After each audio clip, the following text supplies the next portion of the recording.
members of the J area, pro wrestling fans across the world. What's going on Monday night? Monday night live stream here. Thank you guys for joining us on today's stream following a Monday Night Raw, a special episode of Monday Night Raw, I might add as well. A few championships were defended on this episode, so it got me thinking about some of the best champions of all time, right? Some of the greatest WWE champions. Obviously, we know that John Cena, one of the greatest champions of all time, recently turned heel on Cody Rhodes. So in today's live stream, I wanted to go ahead and tackle another tier ranking, talking about some of the greatest WWE champions of all time. Hopefully you guys are doing well. Hopefully your Monday's been going great. Shout out to Dion in the chat. I see you, my friend. How are you doing? Thank you again for joining us on another live stream. Something different. We're going to do a tier ranking, but I wanted to share some of my thoughts on tonight's episode of Monday Night Raw. What a main event. You're telling me, buddy. I'm going to tell you right now. So we had 3 championship titles on the line. We obviously had the tag team titles where the Creed brothers were challenging the War Raiders, and was not a disappointment, I will say. I enjoyed the matchup. I thought that was going to be the championship to change hands. If you guys were with me most recently on like last week's live stream, I talked about that matchup, and I thought it was a possibility that the War Raiders were going to lose that title to the Creed brothers. Not the case. Not the case. Shout out to Sylvia. What's going on? Thank you again for joining us on another live stream. Appreciate the support. Thank you so much, Sylvia. So yeah, I thought that was going to be a title change there. It wasn't the case. The Creed brothers weren't able to capitalize on it, and neither was Ivy Nile, who challenged for the Intercontinental title against Lyra Valkyria. So Chad Gable's going to come back to Monday Night Raw, where none of his stablemates were able to capture gold. And usually, when it comes to that type of a situation, when the WWE has several championships on the line, at least one's got to change, right? It's very rare that we don't see a title change with at least 3 titles on the line. So being that the Intercontinental Championship and the tag titles didn't change hands, immediately I'm thinking, well, does that mean Rhea's losing the title? And I'm like, surely no. No way. Rhea losing the title on a Monday Night Raw? I really doubted it. If anything, I thought it was more likely that we were going to get like a DQ finish. Bianca gets involved. And we almost had that. You know, Bianca and Rhea obviously not seeing eye to eye there. A little bit of a shoving match between 2 of the best women in the division. And no disqualification was called. The match kept going. So shout out to the official, Jessica Carr. But no stoppage to the match. Rhea Ripley gets a little overzealous and a little overconfident, boastful, even, and takes her eye off the ball for a split second, but that's all it takes. That's all it takes. She tries to hit the Riptide off of the top rope, but Io Sky, the genius of the sky, come on now, counters it, gets the win, new world champion. And as of right now, it's looking like it's going to be Io one-on-one with Bianca Belair. I don't think that's the case. I really don't. Rhea, I think, is going to get some kind of a rematch involved here, and we're going to get a triple threat match. I think of all the possibilities in terms of a triple threat, this is most likely, and it's probably best case scenario. Rhea, Bianca, and Io, 3 of the best. No bias. You know how much I love Io. We all know how much everyone loves Rhea, and Bianca is no slouch herself. This is without question the 3 best women in the division. Without question. It has a huge potential to be a huge WrestleMania matchup. If they put these 3 women together, I think it could be a main event. I really do. This could be main event for night 1 of WrestleMania. But that's a little bit more down the line here. Let's check out the chat here. Dion, I was hoping for a double count out. Like I said, both are such good sports and class acts. Plus, I like both, but I'm happy with the outcome. Io's bag is so deep that she can put on a show with anybody. Couldn't agree more. Couldn't agree more. You put it beautifully. The way you eloquently expressed that, Dion, right on. I couldn't agree with you more. The Netflix / Paul Levesque era, anything can happen. Really. It's awesome.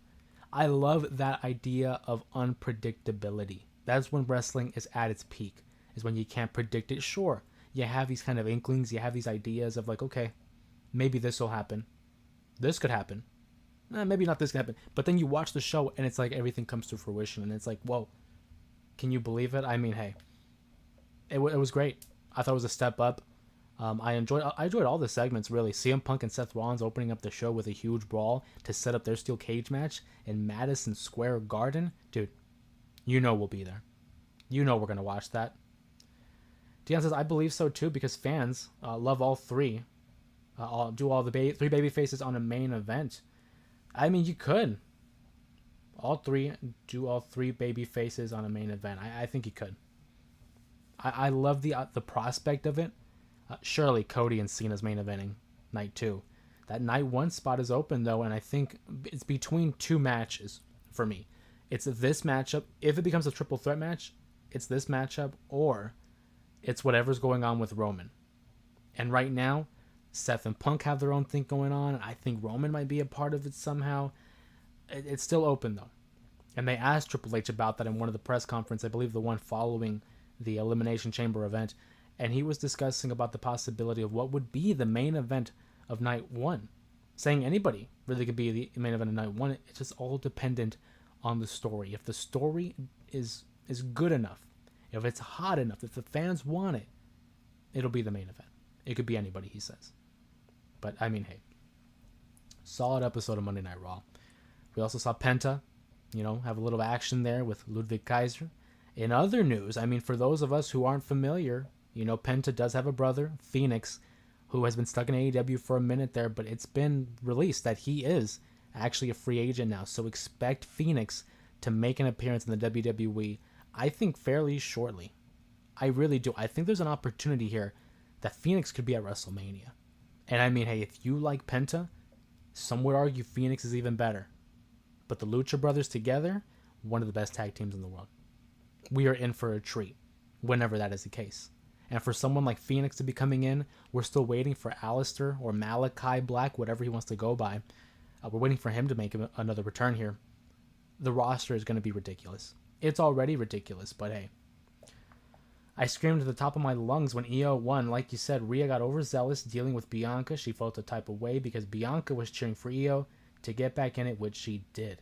Unfortunately, her temper got the best of her and it cost her, but this story is far but finished. It was interesting too because Rhea Ripley has been very even-keeled, right? She's been locked in. She had a long rivalry with Liv Morgan in the Judgment Day. So for her to get taken out of her game here was, I thought, an interesting choice. But we all know that it's been her and Bianca. Those are the two pillars here. Those are the two faces. I liken it to like how it was Batista and John Cena in 05. Two rising stars parallel to each other on an incline, becoming the best of their respective brands. And now we're getting that collision course, and maybe there's still that level of resentment between Rhea and Bianca, who is the better woman in the division in the world. So for a moment there, Rhea Ripley was already looking forward to WrestleMania and wasn't focused on what was in front of her right then and there. And Io Sky completely took advantage of it. She's going into her second WrestleMania as a champion, going to defend that title against Bianca Belair. Like I said, I don't think it's completely done, that it'll be one-on-one. I think we'll see a triple threat. Muhammad, what's going on? Thank you for joining us on the live stream. Appreciate you, buddy. Thank you so much. Hopefully you're doing well as well. But yeah, what an episode of Monday Night Raw. Good stuff. NXT tomorrow should be good. Evolve is coming out on Wednesday. I might check that out myself. Then we have SmackDown, where we'll get some answers from Cody Rhodes and Jade Cargill as well. So we'll see that. Also, the stat that Rhea never defeated Io, I'm honestly not surprised. Triple H said doing the post-show, the ones that work the hardest will get over, and Io is everything and some more when it comes to the WWE. I thought that was a great narrative to tell as well. The fact that Io Sky has managed to get the better of Rhea Ripley, still managing to find a way to defeat Rhea Ripley. There is a size difference between the two, but when you are that damn good like Io Sky, it does not matter. And I love the fact that we were able to, go back and recognize their time in NXT. Because those two in NXT, though and Bianca Belair as well, were running the show back then. That was awesome. Mama says, was planning on going Raw tonight, and I had to oh, man. Yeah, because it was in Buffalo, right? It was in Buffalo, New York, and I remember you said that you were from Rochester. Nearly. It was a good show, too, man. It was a good show. Rhea Ripley is so box office super over. I was surprised the crowd was one sided and against Io. I'm like, wow, come on, now she deserves her flowers. It's tough when you put two uber baby faces against one another. Very rare do I think we get an even split. Some people are going to favor one over the other, and I think that's what we saw here. Rhea Ripley is box office. Like you said, she transcends professional wrestling. She is the megastar of that division. But Io Sky, I think, is the professional wrestling fans' favorite. Rhea Ripley is the widespread appeal, right? Io Sky, I think, is for the people who know ball, right? And I feel like everyone here in the chat know ball. So you guys know Io Sky. Yes, I am familiar that it is Ramadan currently, Muhammad. That's why you said you had to fast. Much respect. But it's a great match. What would you expect, right? What would you expect between two individuals like that who are at the top of their game? And speaking of at the top of their game, WWE Championship. That's what you saw in the thumbnail and the title. We're going to be ranking a tier ranking of every single WWE champion based off of their legacy, their significance. I also am going to take into account the championship match quality for the individuals as well. It's a classic tier. We're going to throw that up here now. So obviously you have the S tier, A tier, B, C, and D. D meaning, it wasn't good, quite frankly. It was a dud. C, average. Wasn't terrible, but it was average. B, solid. We had some fun with it. We like this champion. A, top of the class. You are one of the best champions of all time. A great representative of your era. And S tier, I mean GOAT status. It's superior. Really what more is there to say? If you're an S tier, you're one of the all-time greats. So let's just jump right into it. The original WWE champion back in 1963. The original Nature Boy, Buddy Rogers. Not much is known about Buddy Rogers because it was such a far gone era back then in the WWF. So hold on here. Dion says, when do you think JD comes back? And Kairi Sane, speaking of Zayn, shout out to Io. She used the Oscar lock, and she used all the maneuvers there in the match. I love consistency like that. When you're able to watch a matchup and recognize that there is meaning behind every move. As for JD, he's definitely missing WrestleMania with a punctured lung. That is not something to sneeze at. I don't think we see him back until maybe the summer, at best. Maybe by the time he comes back, maybe there is no Judgment Day. Who knows? As for Kairi, I'm only doing the ones I know. Right on, Dion. As for seeing Kairi and Asuka, man, I hope they're doing well. I know with Asuka it was a little bit of a stalker situation. Hopefully she's doing well. Kairi's been dealing with an injury, and then of course Dakota Kai in the mix for the Intercontinental Championship. I love Damage Control. They're great. Where was Dakota Kai tonight? Had a backstage segment. She wasn't involved in any of the matches. They just interviewed her talking about Ivy Nile, and that's really who she has beef with right now. So she's going to try to get through Ivy Nile and then set her sights on that Intercontinental Championship. We love King Coda. Hopefully she's able to get a championship run there. Love Lyra Valkyria too, but we'll see. As well as Ivy Nile and AJ Styles. Ivy Nile lost against Lyra Valkyria for the Intercontinental Championship. Wasn't successful in that attempt. So back of the line, Ivy. She'll be facing off against Dakota Kai probably soon. As for AJ Styles, backstage interview as well. They asked him about Braun Breaker and they asked him about John Cena. No action for AJ tonight. They keep teasing a third member. Well, at least Dom keeps sneezing at it. I wonder who they'll bring in. I've always said where there's smoke, there's fire, man. So it's like, we'll see who's going to be that new member. I've had a theory that maybe it's going to be Malachi Black.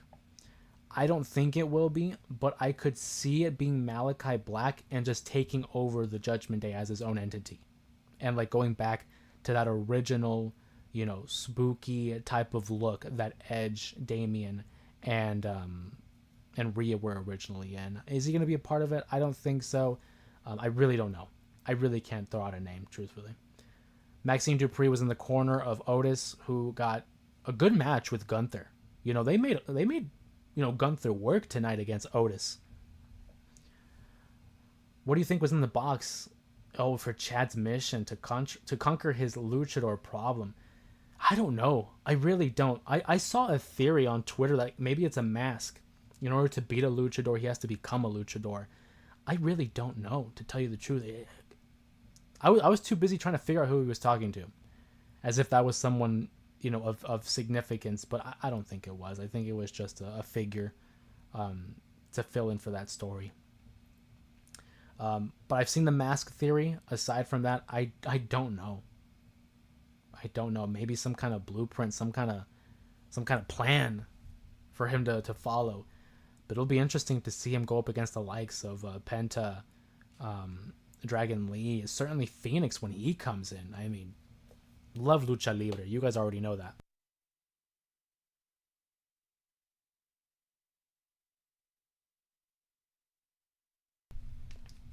So I was talking about Buddy Rogers here, the original WWE champion, as we look towards the chat as well. Not much is really remembered about Buddy Rogers because it was just so early into the WWE. I mean, he's a legend in his own right, the original Nature Boy, and was a big proponent of the early days of the WWE. But he wasn't necessarily, I think, supposed to be the main champion. It was one of those like legacy type of a championship reigns for him. So I'm gonna put him at C. Not it's again, not to take away from what he did in the business, but I'm talking about just as a WWE champion. I'm gonna put him at C. A great start to the show tonight, as well as I think CM Punk kind of turned the clock back with his opening segment. Him and Seth tore the house down damn near. I absolutely loved it. Steel Cage next week. It's going to be fire. What I loved about this pull apart, too, is they really let them go. They gave these guys some time to work, and the crowd was building up to it. And you want to be able to build up anticipation and want the crowd wanting more. And the crowd, man, they wanted more. Great start here. Punk had a great promo, too. Really tearing into The Rock, John Cena, and Seth Rollins. That CM Punk promo, top tier. That's why he's the best in the world. That's why he's my second favorite of all time, only behind Shawn Michaels. It was great. Great start to the show. We love it. I think this goes all the way to Mania, or now at least I think Roman comes back now for sure, and they make it a triple threat because they're not going to keep running the same match over and over at WrestleMania. I think that's the call, truthfully. I think we're going to get a steel cage match between the two. Roman gets involved because Roman has beef with Seth. Obviously, we saw the double stomp following his elimination at the Royal Rumble. But as for CM Punk and his involvement with Roman, there is a favor to be made. And I don't know what it'll be. I think a triple threat match is likely. But then I look at the Women's World Championship, and I think the triple threat is likely there too. And I don't know how likely they are to do two triple threat matches essentially on the same night. And if that's the case, who does Punk go after? That's why I keep saying, what if this is the blow-off? Seth goes off with Roman, and Punk faces Logan Paul. I don't want it to be Logan Paul, but I could see it being that. I could see it being that. Next up, we have Bruno Sammartino, who was very famous for holding the championship for 8 years in one title reign, having legendary matches against the likes of Ivan Koloff. He would have matches against superstar Billy Graham. He would have matches against Buddy Rogers. He would go on, of course, to be the living legend, as what he was called, box office. This guy would sell out Madison Square Garden every single time he was there. He was the Italian Superman. He set the precedent for what a dominant champion should be, and as well as a dominant babyface champion. This guy was a superhero back in the 60s and 70s. I think because of his legacy and because of who he was able to become as a star and the legacy, I look at him as like a George Mikan. For people who aren't familiar, in the NBA, you have your Shaquille O'Neals, you have your Kareem Abdul-Jabbars, your Hakeem Olajuwons, you have a lot of these big, Wilt Chamberlain, you have a lot of these big names, Bill Russell, I keep throwing out more. But the prototype, the blueprint was George Mikan, the original big man, the original big superstar who played for the Minneapolis Lakers way back when. Bruno Sammartino, I think is very much in line with that. He was the original main guy. For me personally, because of the sellouts, because of the business, because of the reign itself, I'm going to put him at B. I can't put him at A because it was before my time, and I feel like we've evolved since then. But I do think we got to give Bruno his respect. I would love to put him in A, and maybe I will upon further review once we get into this listing here. But for now, I'm going to put him there. Ivan Koloff, the guy who had defeated Bruno Sammartino, it was said that when he defeated Bruno and ended that 8-year title run, that Bruno Sammartino thought he had blown out his ears during the matchup. He thought he lost his hearing because of how dramatic of a silence it was upon losing the WWE title. This was an 8-year title reign, again, like I said, on top of the world for nearly a decade. And upon losing the championship, Ivan Koloff was a huge proponent of the next movement in the WWF. Unfortunately, Ivan Koloff was essentially a transitional champion, and we'll see more of those in this listing. Nothing against Ivan Koloff and his contributions to the business, but we're going to put him at a D because he was a transitional champion. Not much of note. He held the title for like maybe 2 months. It wasn't a long reign by any means. Dion says, I wonder if they're trying to put more respect on Finn's name, letting him get some heat with Braun Breaker, but I think they keep switching it up week by week with the IC division. I think they're just testing. Overall, good Raw, though. Now let's get into the ranking. LOL. Shout out to Dion. I think Finn, they got to start moving him away from the Judgment Day. They've hurt his reputation for so long. I mean, as a singles guy, I like the idea that we're introducing him to the IC title run. I think we're going to get some kind of multi-man, truthfully, because AJ Styles is in the mix. We know that Finn's in the mix as well. I think we could see a matchup with them and Braun Breaker, and maybe a fourth in there. It's a good possibility. Bruno, I don't know him. But he held the title for like 10 years, so I would say A. I don't argue with it. I don't argue with it either. I want to put him at A, but again, I want to put him at B for now. B is the minimum. But again, I look at the eras. You know, I mentioned George Mikan. George Mikan, the first big superstar in the NBA. Would you put him on the same level as the Shaq? No, because the game evolves, and I think there's a lot of level of improvement personally for me. Same if you want to update it, look at guys like Dion says you're lagging. Come on, now we were doing real good with the connection.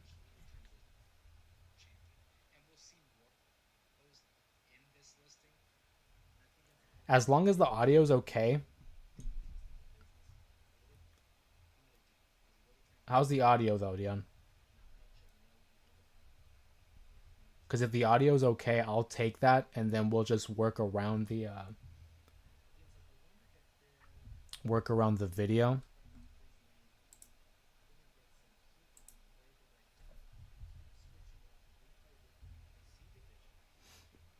But I would put Bruno at a B for now. I might update it, like I said, upon further review. I'm going to look back and see how we're looking with the tier ranking. So he might get bumped up to an A, just depending on where we're at.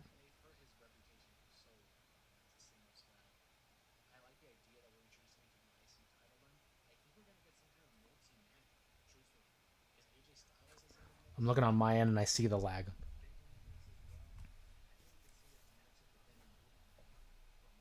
I'm going to turn off the camera just for a little bit here. You're going to hear my voice. And we're going to try to reboot the camera here for a second. We were talking about Bruno. Following Bruno and then Ivan Koloff. Ivan Koloff was a transitional champion for Pedro Morales. You know, one of the first Hispanic champions of that era. Was supposed to be heralded as the next top babyface for the WWE. It was Bruno and then Pedro. After that, Pedro Morales didn't have I don't want to put the guy down, you know, but he didn't have a great run. A memorable run for sure. But I would put him somewhere with Buddy Rogers as well. I don't think it was necessary to put him any higher. He had a great business for them, but it's just in comparison to like a Bruno, I wouldn't put him at the same level. Truthfully, that's just my opinion. But then following him, we have Stan Stasiak. Stan Stasiak, or actually, yeah, I think that it went away. Gab says in and out. Is it the audio that's going in and out?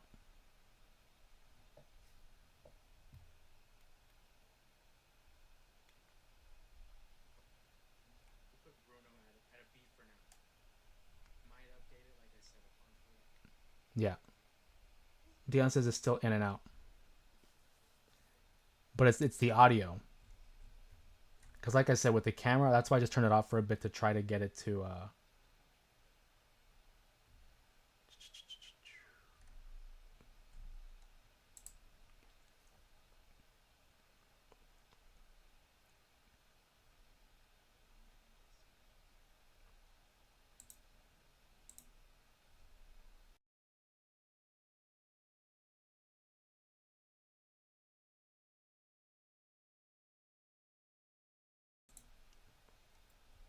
Testing on the mic. Testing on the mic. Any difference there? Were we still getting a little bit of in and out on the microphone?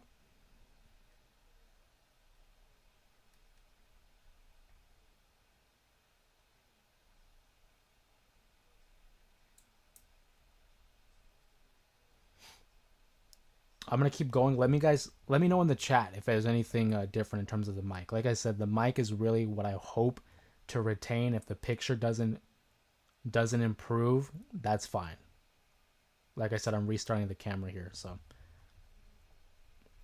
but Stan Stasiak, who was the WWE champion following Pedro Morales, again another transitional champion. This was in an era that we had a bunch of heels going around and just being used as those pieces for the baby faces to defeat. Stasiak, aside from winning and losing that championship, unfortunately didn't really carry a lot of depth to the WWF at that time. So for me, we're gonna put him at a D. Again, a dud right next to Ivan Koloff as a transitional champion.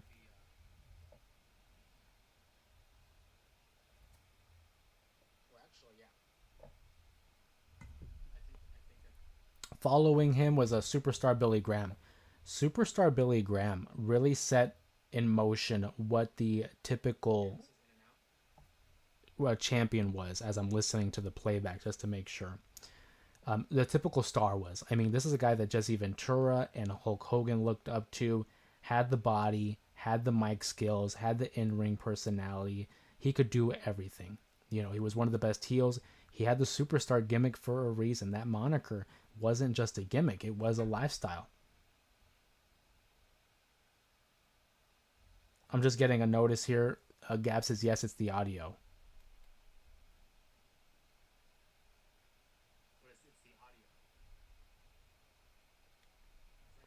Because I'm hearing it on my end. As you guys know, I always have my phone out listening to the playback just in case. And it sounds okay on my end. Dion says it's the audio too.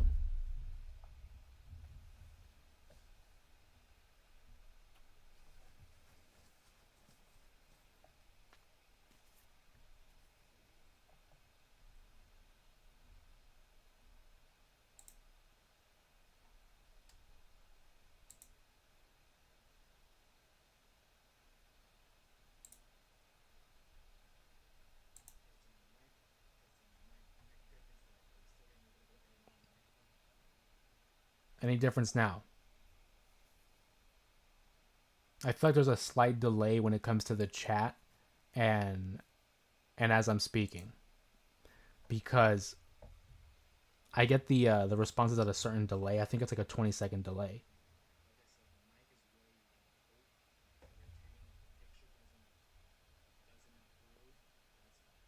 Even then, on the playback itself, I'm getting a slight delay as well. Dion says that sounds good. Okay, I appreciate the feedback, guys. Too. I thank you guys so much for letting me know when it's acting up and when it's not. I have no audio problems. Okay, cool, cool. That's what we want to hear. Like I said, the audio for me is always the priority. If the camera itself is kind of wonky, it happens, and we're trying to work on that. For some reason, the connection around this time of the day, it just acts up. It just acts up, and something we're working with here. But as long as the audio is okay, that's my main priority. We were on Superstar Billy Graham, who again, top tier athlete, top tier wrestler, set in motion what Hulk Hogan and Jesse Ventura would look up to in terms of the mold that was. Shout out to Gabs, thank you so much, appreciate that, Gabs. That would set the mold for what it would be. I think Superstar Billy Graham doesn't get enough credit. And with that being said, I think I'm going to have to side with Dion on this one because I do want to put him at the B, but I still think Bruno's better. So I'm going to upgrade Bruno to A for now.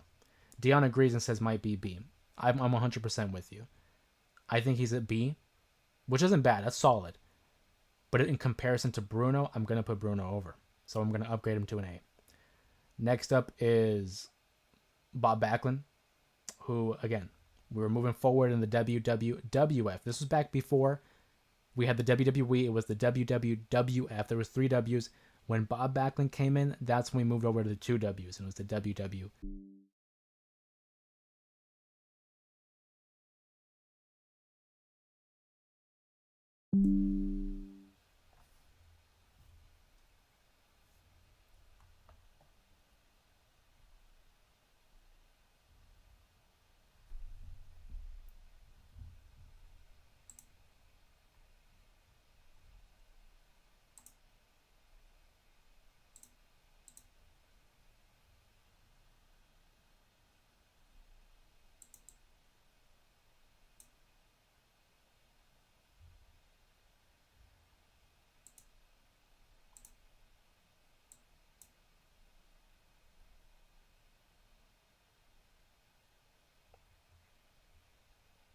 I want to see if you guys can hear me. Double check on the chat.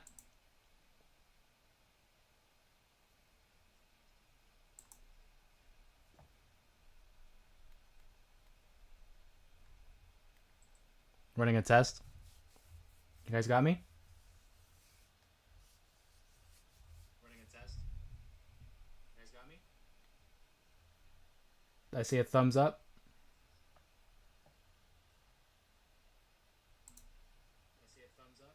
I ended up having to restart the Wi-Fi because the Wi-Fi for some reason was giving me the most issue.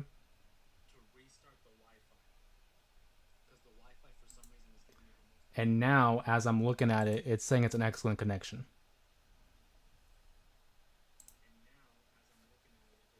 You guys can probably hear the echo of my phone. Okay. I'm seeing a thumbs up in the chat. The connection's saying excellent now, so I mean, hey, we'll take it. Sorry about that with the technical difficulties. We like excellent. Damn right we do. Yeah, we do. Yeah, so okay. It's looking good. It's sounding good. If you guys are giving me the thumbs up, let's keep it moving. I'm sorry about that. Yeah, so okay.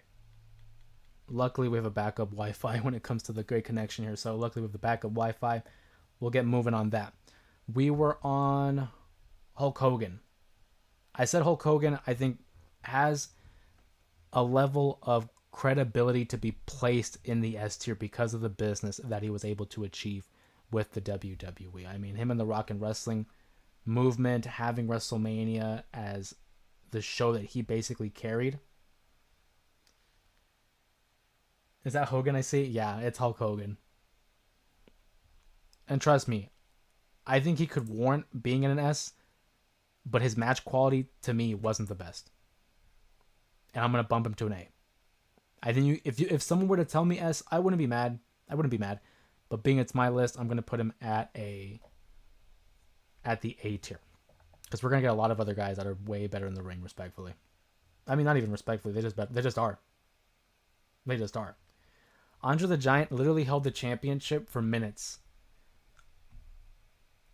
Legend in the business, but he only held the title for minutes. Gotta go D. Gotta go dud. Macho Man Randy Savage. Legend. Held the championship for a year long. But that title reign was great. Had solid matches all round. Had a great character development as he turned heel. We talked about the Macho Madness, right?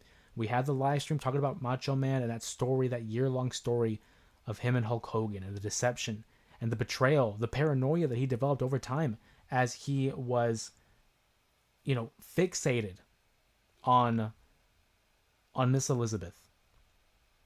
It was a year-long title reign. And I think because of his association with Hulk Hogan, it elevates it to another level because Hulk Hogan was the guy. But aside from that, He also had a championship title reign in 92, a short title reign, I will say, as he won it against Flair and ended up losing it against Flair.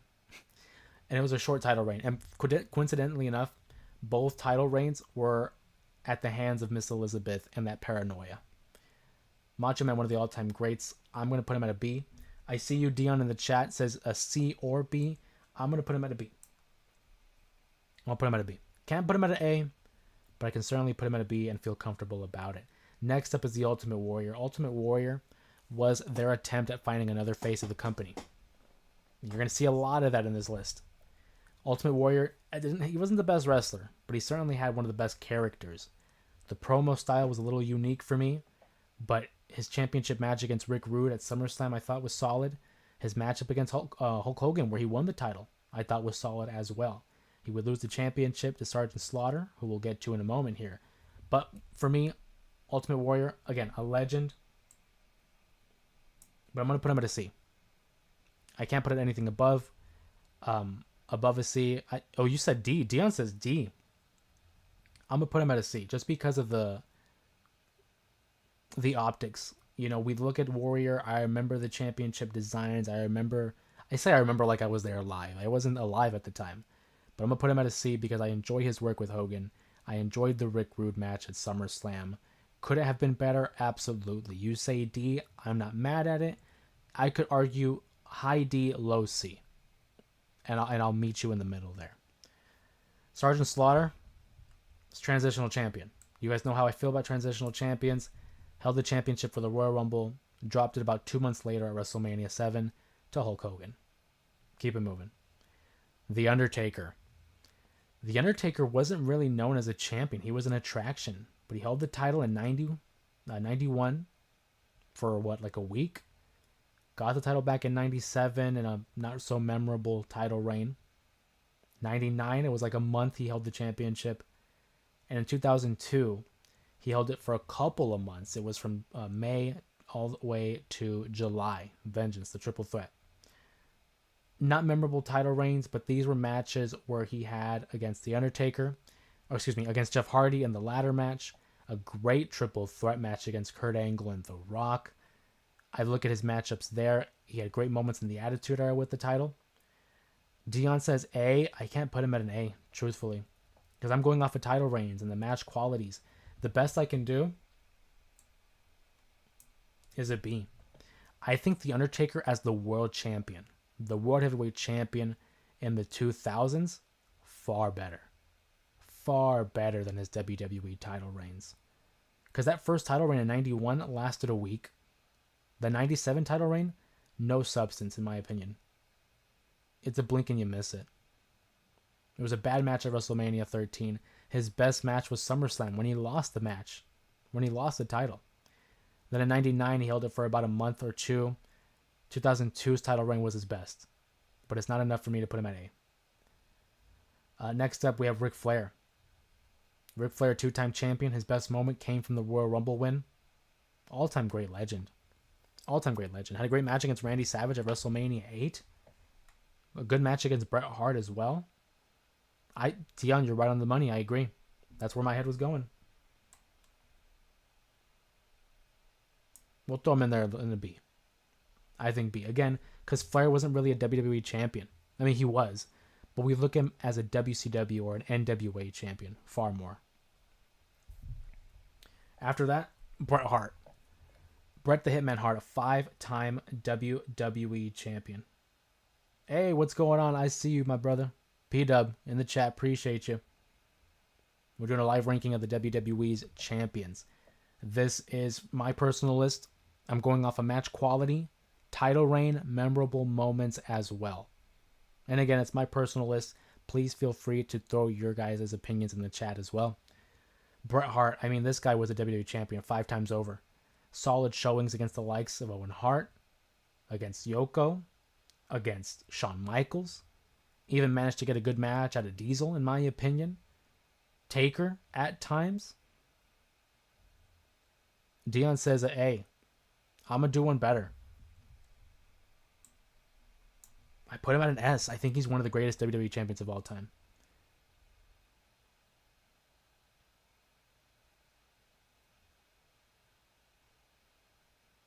You checked out my channel here lately? I haven't actually, but I will. I will, no, for sure. If anything, we're having bad connection, so I haven't had a chance. But absolutely, absolutely, I'd love to check out the channel. Bret Hart, though, I'm putting at an S. One of the greatest champions of all time. Consistently had great matches. Unfortunately, it was during a time in the 90s where maybe business wasn't booming. And maybe that, if you dog him there, I could see it. Over 6, wow, hey, congrats, over 6.2K? That's awesome, man. That's awesome, great. You better believe it, add me to it. After the stream, I'll add to it. After Bret Hart, Yokozuna.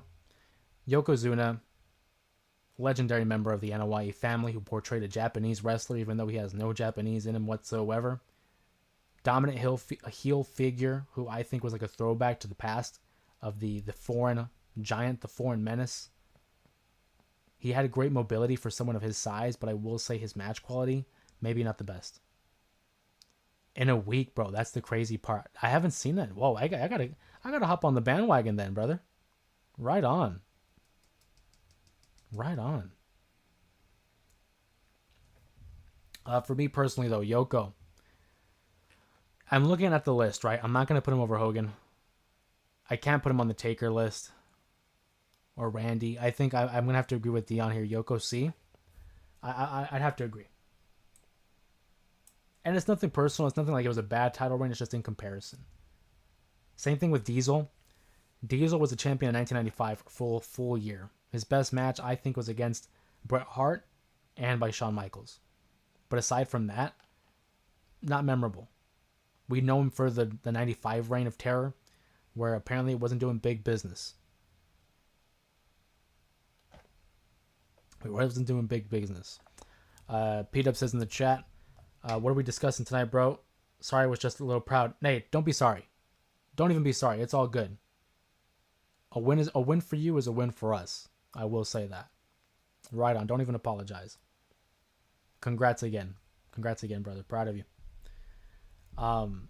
We were talking about Diesel. We're talking about the WWE champions. We're doing a tier ranking of all the WWE championships. I'm taking into account popularity, match quality, and how successful the title reign was. Also, it's a little bit of personal bias. Feel free to throw in your comments in the chat. Dion says Diesel with a D. I agree. D for Diesel. I'll even be nice and put him at the top of the D tier. He's the only non-transitional champion in that listing. He held it for a year. But for me, it just wasn't enough. Shawn Michaels is next up, a 3-time WWE champion. Held the title from 96. Had matches against Mankind, Bret Hart, Vader.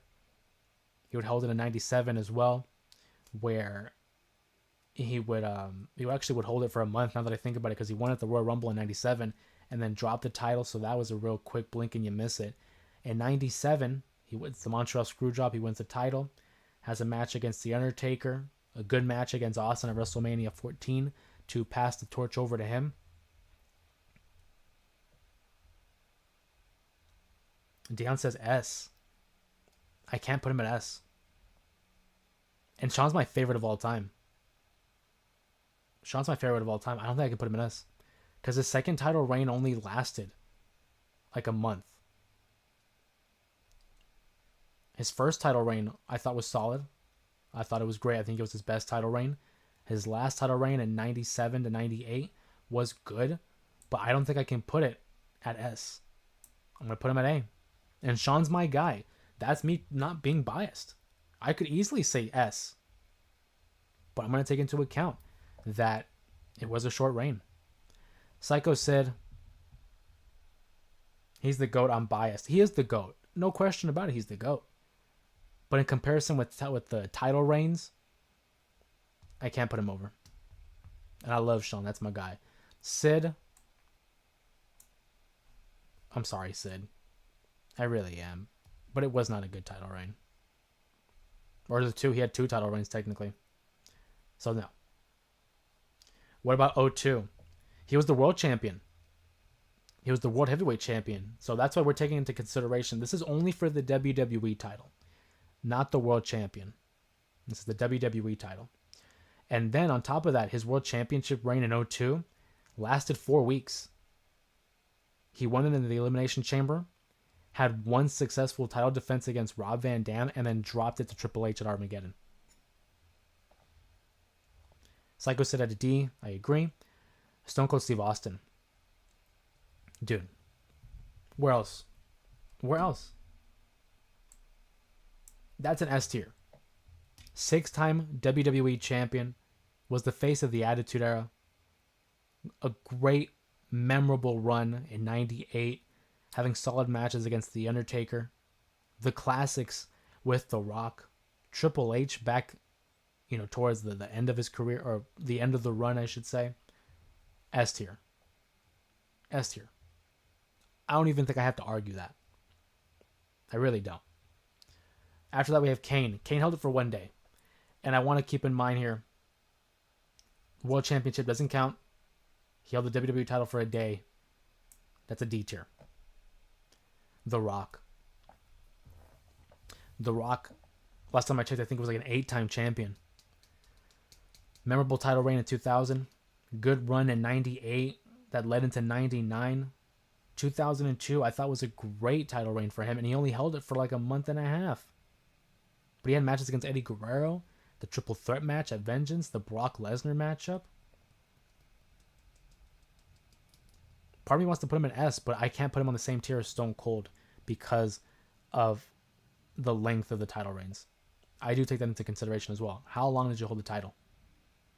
And The Rock was flip-flopping with Triple H. For me, that's an A.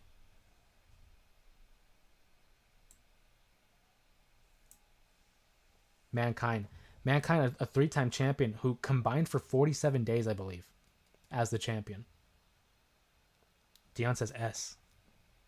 Don't get me wrong. You could definitely put him in S, but I'm saving S's for like the upper echelon. I can't just be hounding out S's like that, man.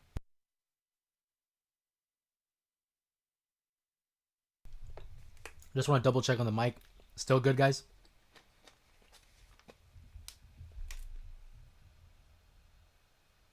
Rock A. My fault. Oh, yeah. No, I think Rock A. Mankind. I love Mankind. I really do, but I can't put him anything above a B. I think B is the high point for him. Memorable babyface. Good matches with The Rock. The Last Man Standing match. The I Quit match. Even the Halftime Heat match. I thought were all solid. His last title reign, though, wasn't memorable at all. He won it and then lost it the next night. That third title reign basically might not even happen. I love Mankind. He's a Hall of Famer, but I can't put him anything above a B. But I do feel comfortable putting him in a C. Triple H. Triple H. Well, real quick, hold on. Vince had a D. He held it for literally 6 days and vacated it. That was stupid. Triple H. Multiple time WWE champion. The Reign of Terror, whether you like him or not, he was a good heel champion. The year 2000, listen to this, right? Triple H wins the championship in 99. But it was in 2000 where he really found his calling. Because he fights the Mankind at a street fight in the Royal Rumble. Then Hell in a Cell. Then a great match against The Rock at Backlash. Then a great triple threat match at SummerSlam with Kurt Angle and Mankind. Or sorry, Kurt Angle and The Rock. That's just in the year 2000. That's top tier. That's good. Okay. And then you keep it moving. 2002. He wins the championship back for the 5th time. And a not so good match against Jericho. Loses it a month later. Then he would go off and fight for the World Championship. We'll ignore that. Gets the WWE title back in 2007. And then from there, it just flip-flops. They were average to good matches. Nothing stellar, in my opinion. Look no further than the Randy Orton feud, which really was underwhelming, unfortunately. So he started off really hot. But then the more time that passed and the more title reigns that he had with the WWE Championship, it began to dwindle.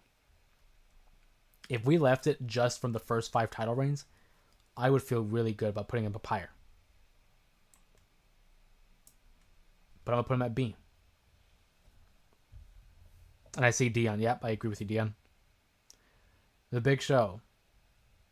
I believe he held it twice.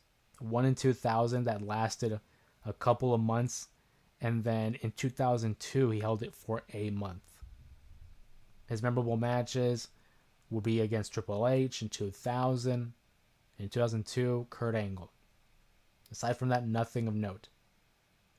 Nothing of note. Sorry, Big Show. I'm going to put him at D.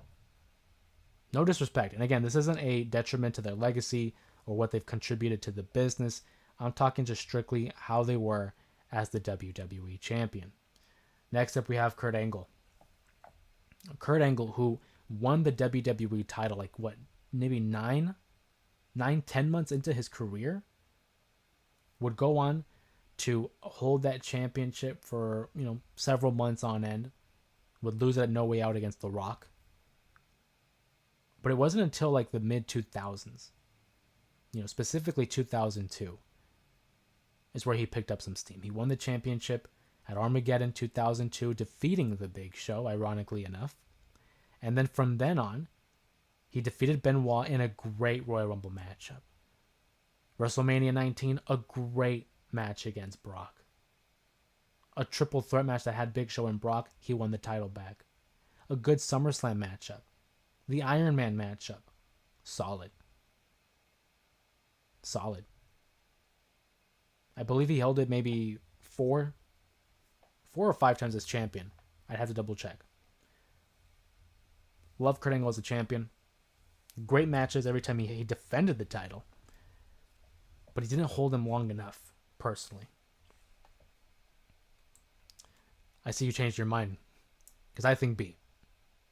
I'm really liking B. Think about that. If this is B, that really puts these guys over the edge for the A's and S's. Chris Jericho, WWE champion. Not a good title reign. Held it for like 3 months. Sorry, Jericho. It's going to be D for me. And it's a shame. He was the first ever undisputed champion. Memorable look. I mean, he looked great with the titles. But that can only get you so far. Brock Lesnar. We're talking about SummerSlam. Solid matchup. Great matches with The Undertaker. Great matches with Kurt Angle. Great matches with Eddie Guerrero. I mean, he did lose the title. So immediately, minimum B. Minimum B. Off of that first run. Then we get to the second run of the WWE when he returns in 2012.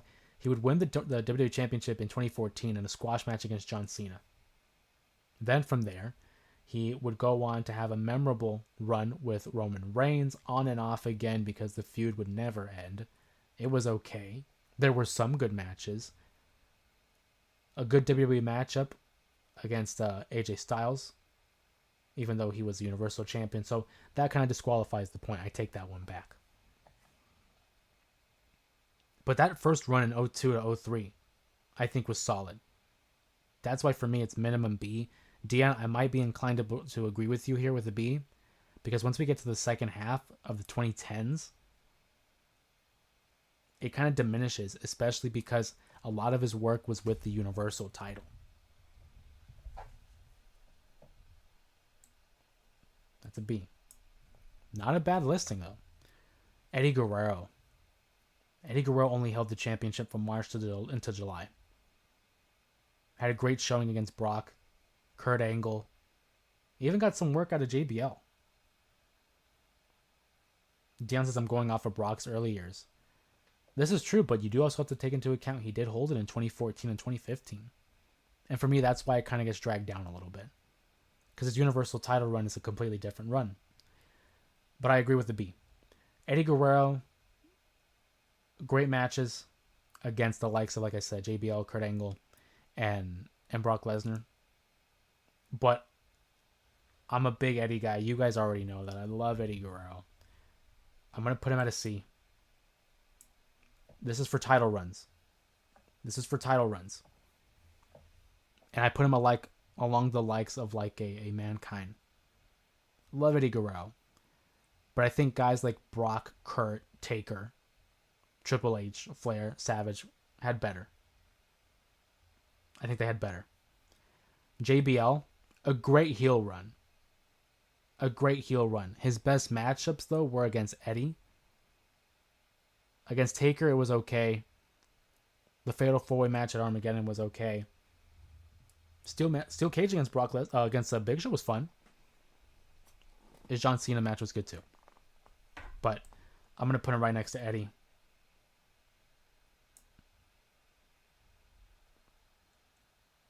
Eddie, I'm putting at C. Dion and I are really in sync right here. John Cena. Okay. Big match John here. He's a 13-time WWE champion. That's already a feat in itself. No one has won more WWE titles than John Cena. In 2005, love that early run. Had solid matches against Jericho, against Kurt Angle, against JBL. In 2006, he had good matches against Edge. You know, the TLC match, the SummerSlam match, Triple H at WrestleMania 22. Then you look at 2007, where I think there's a big chunk right here. There's a big chunk with a B. Interesting. I mean, as a character, for sure. But in totality, I'll put him at a C. But yeah, no, hey, absolutely. Absolutely. Throw your comments in the chat. With John Cena in 2007, well, really, he won at Unforgiven in 2006. From then on out, he would go on to have great matches against Umaga at New Year's Revolution and at the Royal Rumble. He would go on to have a great matchup against Shawn Michaels at WrestleMania 23. Then the near 1 hour match in London. A fantastic Fatal 4-Way at Backlash 07. He got some matches with Khali. I would rather just skip over that. And from there, he would enter the Randy Orton phase and have some matches against him.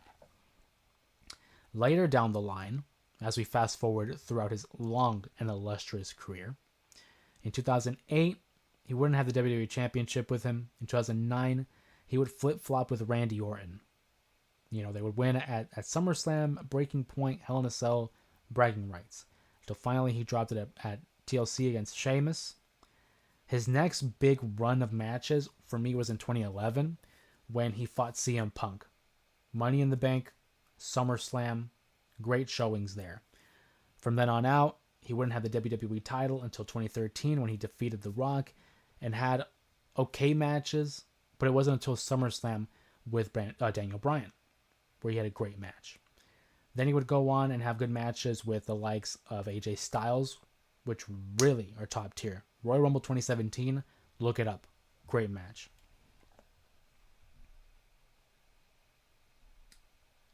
Maybe I'm biased. I'm going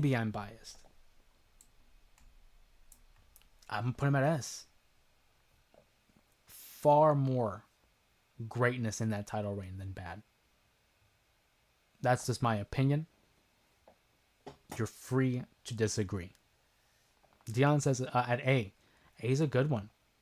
But I think I'm going to put him at S. After that, we have Edge.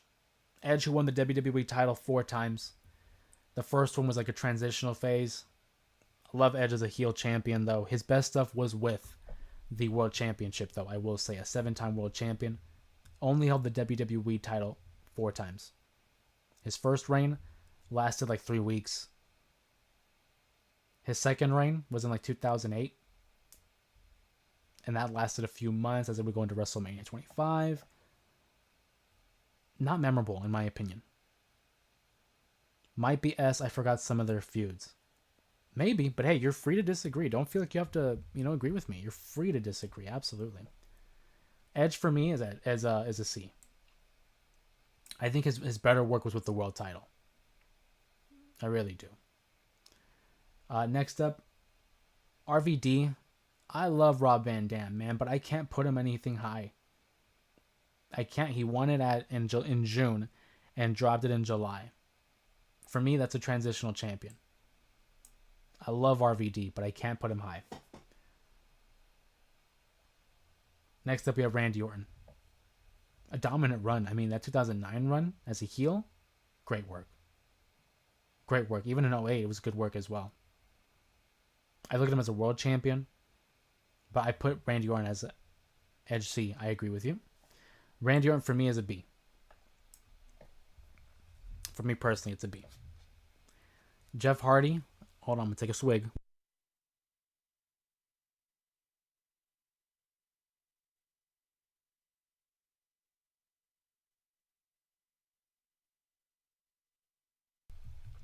Jeff Hardy only held the title once. It was in the fall of 2008, and as it would lead into 2009. It didn't hold the title very long.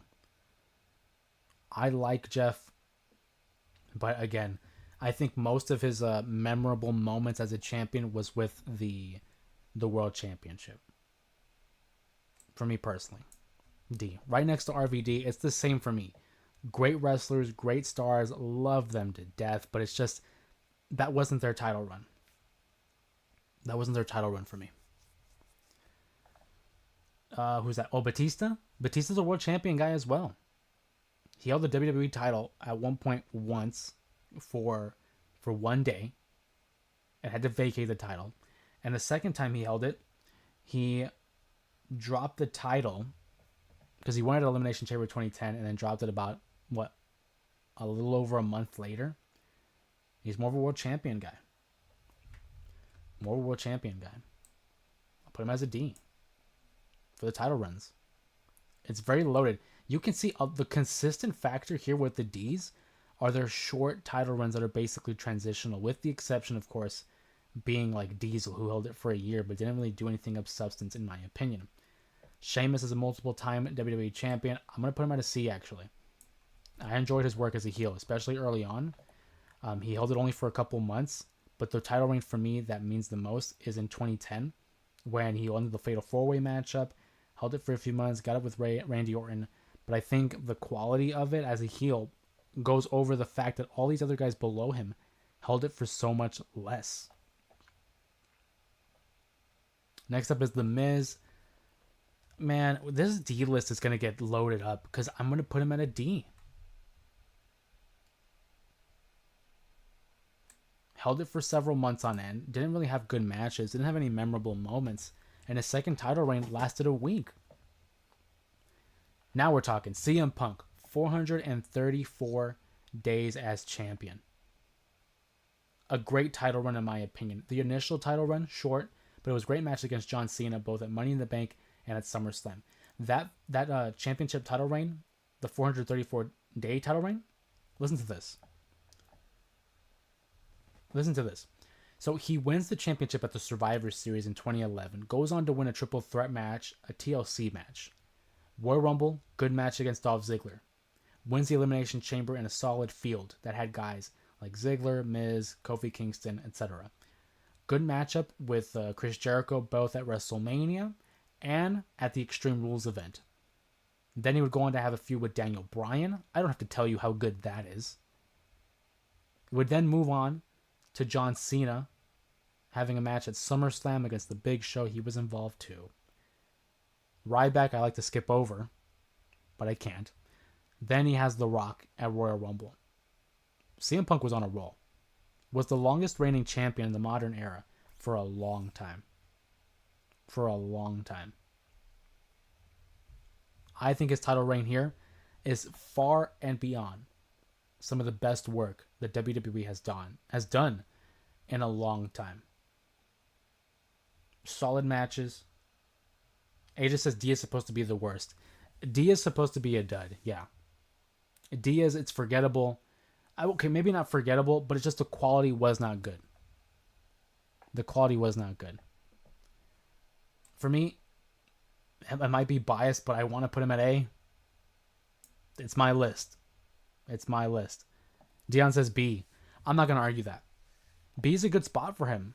But I look at his matches, and I could throw in any one of his matches, and I think I'd have a better time than some of the Triple H matches, the Billy Superstar matches. The ones that really would argue with me is maybe Kurt, Brock, and Randy. Those are the ones I think would put up a fight. But again, it's my list. This is, I think, where My bias comes into play for Punk. Dion says B. Dion, you said A earlier. Why are you saying B now? 434 days. 100%.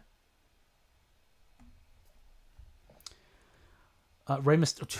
God, Jesus. Ray only held it for an hour. Hold on, I moved over the frame. There we go. Ray held it for an hour. There's not much we can do with that. Del Rio, same. Same. As a matter of fact, this D is getting like really filled. But I don't want to move up RVD. Jeff's title run, it wasn't of anything of substance either. Batista, no, I won't move him up. Jericho, no. Kane, none of these guys are going to get moved up. D is just really that loaded. Daniel Bryan. Daniel Bryan's a good one. Because it's going to require a little bit of time to talk about Daniel Bryan. Solid matches against Cena. Randy Orton. But the build of 2014 was great, but he only held the title for a couple of months because he had to go have an injury. In 2018, he wins the championship. Dion says, I was conflicted because there were some stellar matches. There were. And I think ultimately this might just come down to personal preference. You guys are going to see where my philosophy is, my thought process is with a lot of these wrestlers. Daniel Bryan, great matches, but the title reigns were short. In 2018, he wins the championship, has good matches against the likes of AJ when he won the title, and then I drew a blank. Kofi Kingston dropped the title. Great character work, but again, the title length I do take into consideration. For me, I'm gonna have to put Bryan at a C.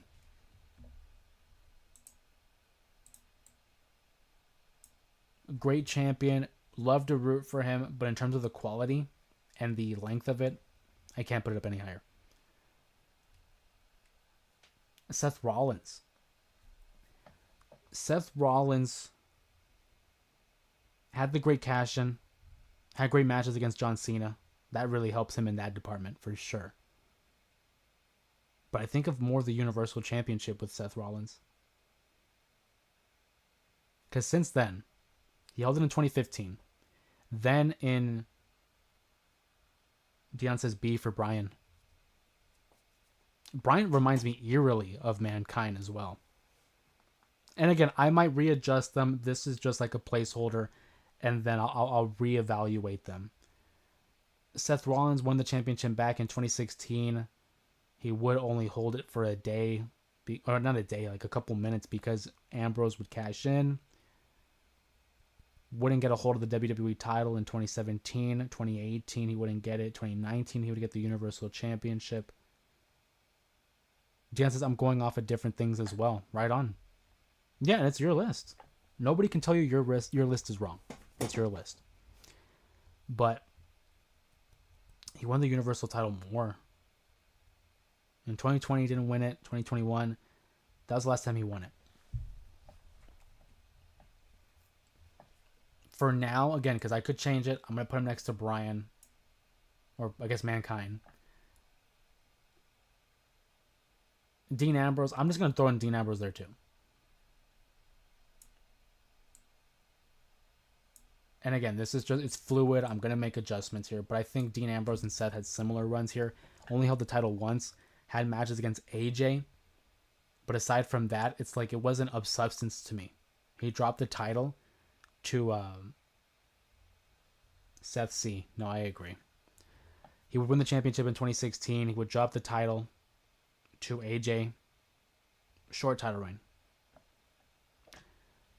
But Roman's the one I wanted to stop on here. Held the championship for the better part of 2 years. Because he won it in 2022. Dropped it in 2024. His initial run with the title, back in 2016? Or I guess 2015, technically. Wasn't the best. and he would be stuck with the Universal Championship. But I look at this stuff with the bloodline and take into consideration this. In 2022, he would win it at WrestleMania 38. He would defend the title against the likes of Matt Riddle, Daniel Bryan. Great matches, by the way. Would then move into a program in 2022, that is. Because following that, this is when he's the Undisputed Champion and he holds both titles. But following that, it's Brock Lesnar at SummerSlam. Great last man standing match. I think they're probably their best matchup. AJ says, where's Eddie? Eddie I had to place in the C tier. Love Eddie, but I had to put him in the C. So, Brock Lesnar at SummerSlam 2022. A good showing against Logan Paul. Did they change the WWE title into the Universal? No, they combined them. It's a unificated title. So right now it's called the Undisputed WWE Championship. It's the WWE title. It got merged with the Universal Championship essentially. Kind of like what they did with the tag titles way back when they unified them. But okay, Roman, like I said, Roman. Then he moved into the feud with Sami Zayn. That was fire. The Cody Rhodes match. That was fire. His title defenses against those guys. The relevancy of the championship title reign. The business that he did for the WWE. Presentation. And just him being associated with those championships. I put him at A. If you would include the Undisputed title, which I don't, you could put him at S. But those are two different titles in my opinion. AJ Styles I thought was a great champion. Stellar matches. I mean, what more would you expect from AJ Styles? The matches against John Cena. Good match against Dean Ambrose. Solid match against Daniel Bryan where he would drop the title. We don't really talk about the Shinsuke stuff. Because that was a miss. That was a missed opportunity. Personally. And then following that, he had some Samoa Joe matches. Could go as a heel or as a babyface. I put him at B. Next, we have Bray Wyatt. The Bray Wyatt one is tough, dude. He only held it for like a month. Didn't get really a lot to do with it. Again, more associated with the Universal title, so I'll put him at a C. Jinder Mahal. This is an easy one. D. I don't even think I need to explain that one. Just a D. I get it for Eddie, honestly. Where is Mankind? Mankind is also in C. A little bit over.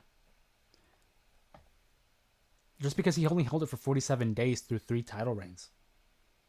And his last title reign lasted less than 24 hours. Bobby Lashley. Oh, sorry, that's Kofi Kingston. Kofi Kingston. They did him so dirty. They really did. He's not a D. Not a D by any means. Great match against Daniel Bryan.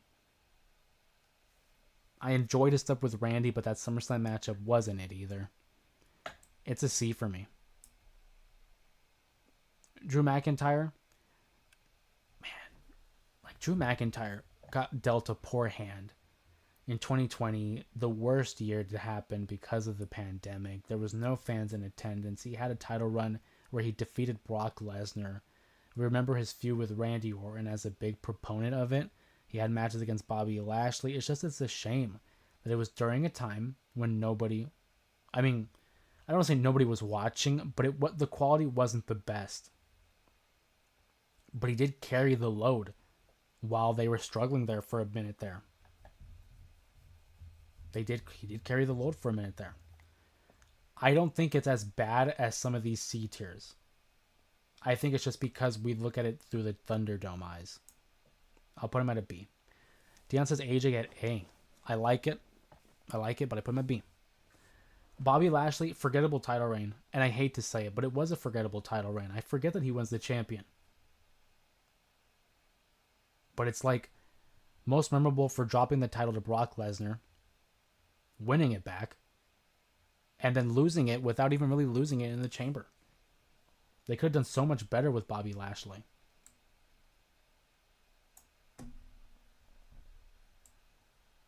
That's a D for now. Big E, again, they did Big E dirty. No substance in this title reign. Great Money in the Bank cash in.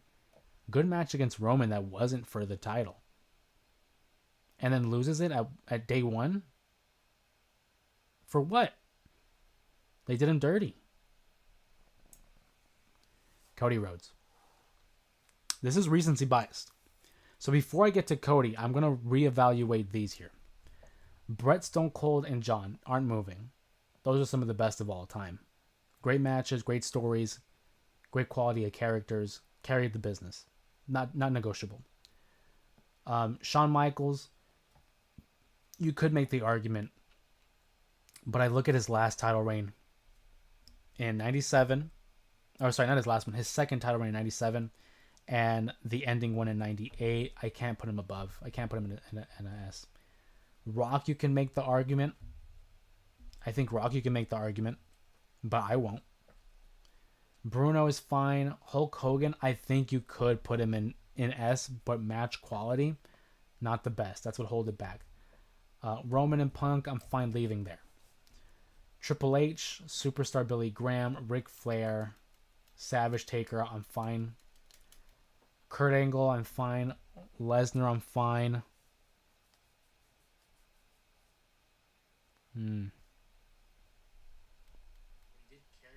Randy, AJ, and Drew. I don't think I want to move anybody there. I'm solid with those as well. Daniel Bryan, I'm not moving. Mankind, I'm not moving. Seth, Dean's not moving. Seth, I'm looking at as a possibility. He might get bumped up. I'm going to slide him just over here for now. Edge, I'm not going to move. Eddie, I'm not moving. JB, I'm not moving. Buddy, I'm not moving. Yeah, nobody else here I'm really going to move. Seth is the only one that I think I could move, but again, it's more universal. It's more universal. Anybody from the D tier. Del Rio's not moving. Mahal's not moving. RVD's not moving. Jeff and Ray are not moving. Batista. Yeah, none of these guys are moving either. I'm pretty set in my ways when it comes to this list. I don't see anybody bouncing up. If John Cena wins the WWE title one more time, could he go into the S tier? I already have him in the S tier. I have him in the S tier already. Can't go any higher than that.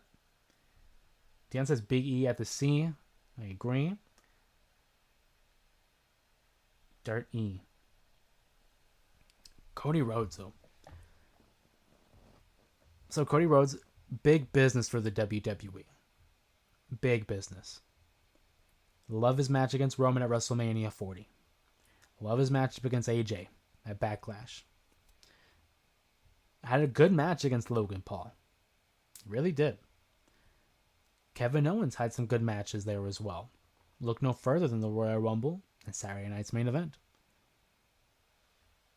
With Solo Sikoa, they did him Dirt E. Oh, you got me on that one. I see you, AJ. Yeah. AJ says they did him Dirt E. That's a good one. The solo matches I can live without. The match against Kevin Owens was really good. It's hard to place Cody because he's still in his title reign. It's not over. It's not over. It could keep, if he keeps going, if he beats Cena at WrestleMania, it could go higher. But for me, it's no lower than a B. No lower than a B. It could be an A if it keeps going on the trajectory that it is. But for me, it can't go any higher. It's certainly not lower. For me, I'll put it at a B. I think this is going to be my definitive list for now. It could change. Dion says Cody Rhodes this year alone. Logan Paul, good match. AJ Styles, great match. Roman was a banger. Kevin Owens, banger. I'll go B. Yeah, so we're right on par. I'll go B. And again, it's difficult to place Cody because it's still going on. It is still going on. And for that reason, I'll put him at a B. I like it.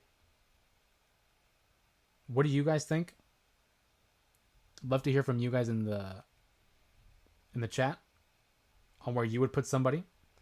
Um, Again, it's still flexible. You can still change it.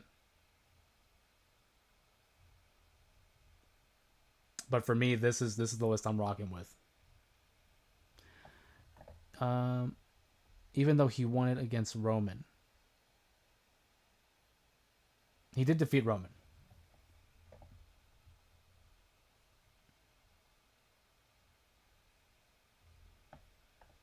He did defeat Roman in a great matchup, and I take that into consideration on how they won it. Everyone got like a crowning moment there.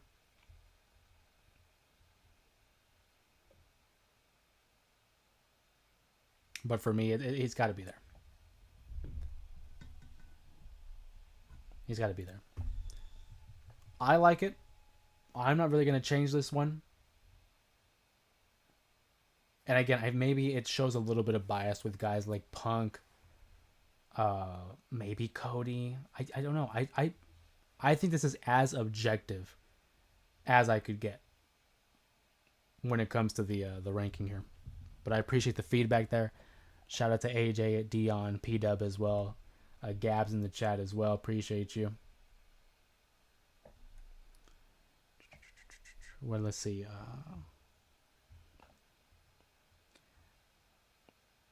Held it over 240, I think. Dude, he's actually in the 330s. He's in the 330s. And by the time he gets to WrestleMania 41, it'll be a year. Because he won it April 6th. So by the time we get to Mania, it'll be a year. When did the name of the undisputed WWE title change to the WWE title? Was it the day the spinner came out or a little after? And the spinner was called the undisputed title for a little after. So if we're going in the lineage, right, it was the WWF title for like the longest. Then in May of 2002, it became the WWE title when they changed the company's name. Then they made the Undisputed Championship because of the unification between the WCW and the WWE Championship. So from December of 2001 till August of 2002, it was the Undisputed Championship. And then it became the WWE Championship when the World Heavyweight title was introduced on Raw in the fall of 2002. It was still the Undisputed Championship and the WWE title. It was both, but it was really the WWE Championship. The spinner belt in 2005, when John first introduced it, was the WWE title. And then it was back to the Undisputed Championship in like 2011, when Punk and Cena both were champions, fought at SummerSlam, and it became the Undisputed title once again. Then it became the WWE title again until 2013, when they unified the World Championship and the WWE Championship, and so it became the WWE World Heavyweight Championship. It's a long one, I know. Then they introduced the Universal Championship in 2016, which is when we finally went back to the WWE Championship, which is what it has been called for the better part of a decade until 2022, when they combined the WWE Championship and the Universal Championship. And as of right now, as of this recording, it's the undisputed WWE Championship. At the end of the day, though, I just call it the WWE title. There's too many damn name changes. This list is fairly accurate for the most part. Yeah, there's some, honestly, that you can make an argument for, and I think if we had a more in-depth conversation about it, maybe you'd be able to sway me. But I think for the most part, there's maybe 1 to 5 names that I think many people might disagree with, but for the most part, I think it's pretty solid. And again, that's my list, so I'm kind of biased. But with names like Brett, Stone Cold, and Cena at the top, I think people would agree with that. And the D list, I think as objectively as I was trying to be, I feel like some people might disagree with like guys like Jeff Hardy, or who else do I have down there? Maybe Diesel, RVD, just because of personal preference. But I was trying to take objectivity as the main priority. So that's why that's why a lot of fan favorites are down there, like RVD, Ray, and Jeff Batista. That's why those guys are down there, because their title reigns really. I mean, like I said, Rob Van Dam held it for a month. Ray held it for like an hour. Jeff held it for a month. Batista held it for a day. And then after that, a month. A lot of short reigns there. A year, you're right. Oh, dude, I'll never forget it. WrestleMania 40 was a great ending. As emotional as I could get during a wrestling matchup, dude. I'll never forget that night. April 6, 2024, the night Cody finished the story. And now at WrestleMania 41, he's going to be facing off against John Cena. It should be a great match. Really looking forward to it. WWE has been on fire, but it's like, with this heel turn of John Cena, very fascinating where we're gonna go next. Very fascinating at the very least.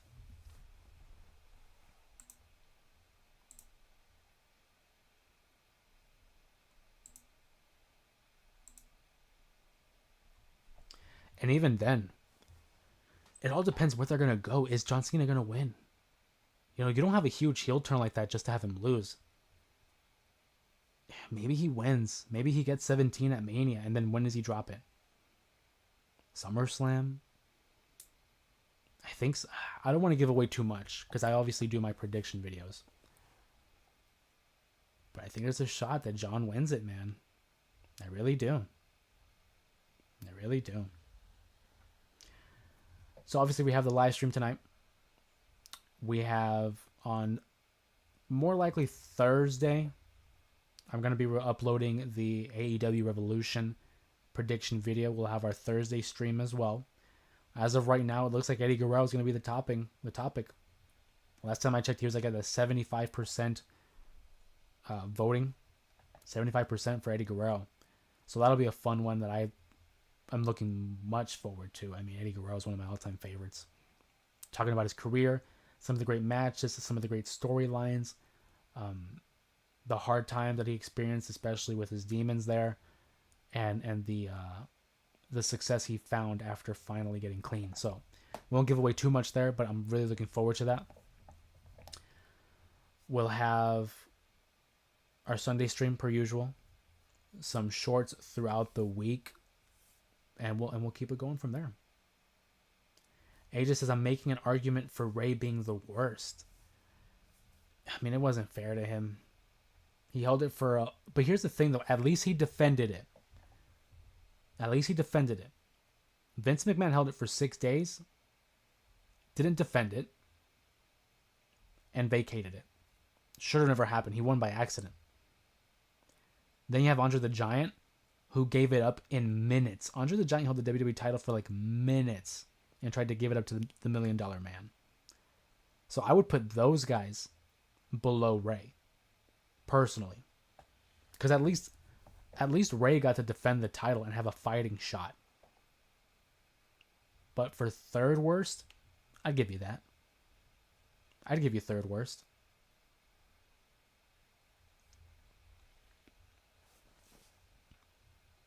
But it was rough. I remember watching that live, seeing Ray win the title in the opening match against The Miz. It was awesome. WWE champion. It's great. He never won the title, but before. And then John Cena comes out in what was probably the earliest inclination of him being a heel. Tells Ray he wants a match, and Ray, like, stupid as hell, says, okay, I'll give you a title match. Why? Make him earn it. Have it the next week. And John beats him. And it's like, dude, like, why? Why even have Ray win the title? I get they were building towards Punk and Cena at SummerSlam, which is the right call. But I think, oh man, there's just so many things you could have done. You could have done so many things. The way they booked the Summer of Punk in 2011 and having him return literally 8 days later, you could have held off a little bit longer. Ray versus Cena could have happened at SummerSlam. And then, if you really wanted Punk back, you could have done it there at the end of SummerSlam. Here's my thing. If it was up to me, Punk wins at Money in the Bank. Walks out with the championship. We don't see him for a while. Because he walked out. We have the tournament. Cena's the champion.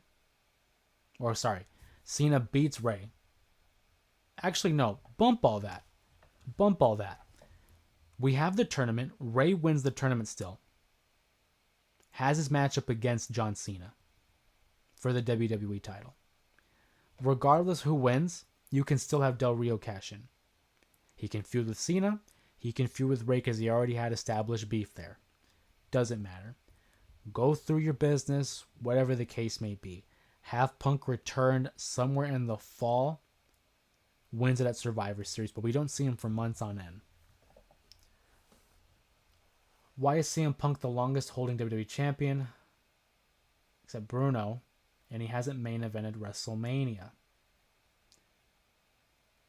I mean, okay. To be fair, Bruno never main evented WrestleMania. No, but then again, Bruno wasn't around for WrestleMania. That was a joke. Because of work rate. Because of his popularity with the fans. How could you deny that? WWE champion, give him the title. The reason he has a main event in Mania, I mean, look at what he was up against. 27? 27, he should have main evented against Cena. I firmly believe that. It should have been Punk versus Cena. But it wasn't. They gave it to The Miz. 2012, Rock and Cena. How are you going to... You're not going to top that. 29, they wanted to run it back. I think the argument should be made that Punk should have been inserted in a triple threat match at 29. That would have been his best shot. Left the company, came back at 40, injured.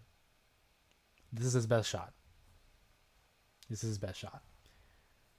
Kevin says the best WWE champion. Shout out to Kevin. Kevin in the chat says the best champion is the Tribal Chief. He's up there. He's certainly up there. Dion says we should rank the belts next. This was cool. I'm looking forward to that one. I'm looking for a tier ranking that's already made. If not, I'll make my own. And I kind of want to do these as a weekly. So maybe every Monday I'll do some kind of ranking. Because it'll be a great talking point to talk about Raw and then enter into another topic. So that could be for next week. I'll look into the championships. John Cena heel turn was overdue. I was at the point, though, where Cena didn't have to turn heel. I was over it. I didn't think they were going to do it. And they actually did it. And I'm glad they did. Such a great turn. Well done. And it wasn't leaked, which was awesome. Best championship run was CM. Definitely had to been. It was great. And then what I loved about the Punk title reign was the evolution of the character. Where over time, greed and respect got the better of him and he turned heel. That's how you keep a championship title run going longer, keeping it fresh. He pulled a Macho Man and turned heel in the middle of it. You mean the Tribal Queen? Oh, come on now. Let's be nice, Dion. Come on now. He's a baby face now. We're allowed to like him. That's funny.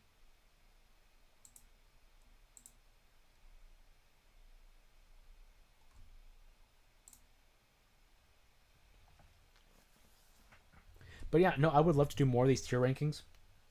We had some issues with the 2K gameplay yesterday. Might have to put that one on pause just because of copyright issues as well. That video got flagged a lot because of the music, because of the matches that were shown, because they had like these little clips of the actual matches. So that got flagged a lot, and I had to trim it down heavily. So if you were to go back and watch that stream in the archives, it's edited down. I think we lost like maybe 5 to 10 minutes, something in that range of the video itself. Feel free to check it out if you want, but it has been edited down. So the 2K stream might have to put that on pause just because it was heavily copyrighted. Nothing terrible, but just to the point where I had to edit a lot out. Music, certain video, and like I said, might have to put that on pause. But the tier ranking ones are fun. It's more interactive. I get to have a real conversation with you guys and see where my rationale is where I'm placing certain names and certain title reigns or whatever the topic is. So that'll be interesting. I hope to do that again. Thursdays, as we know, are the live streams where we have our conversations about a certain topic. This week it's looking like Eddie Guerrero. And I kind of want to do more of that, is like the story of this person or best moments of this wrestler. So I try to introduce other topics, whether it's like Dark Side of the Ring, rankings or listings, but that wasn't, you know, wasn't winning. A lot of people want the stories, so we'll probably stick with that.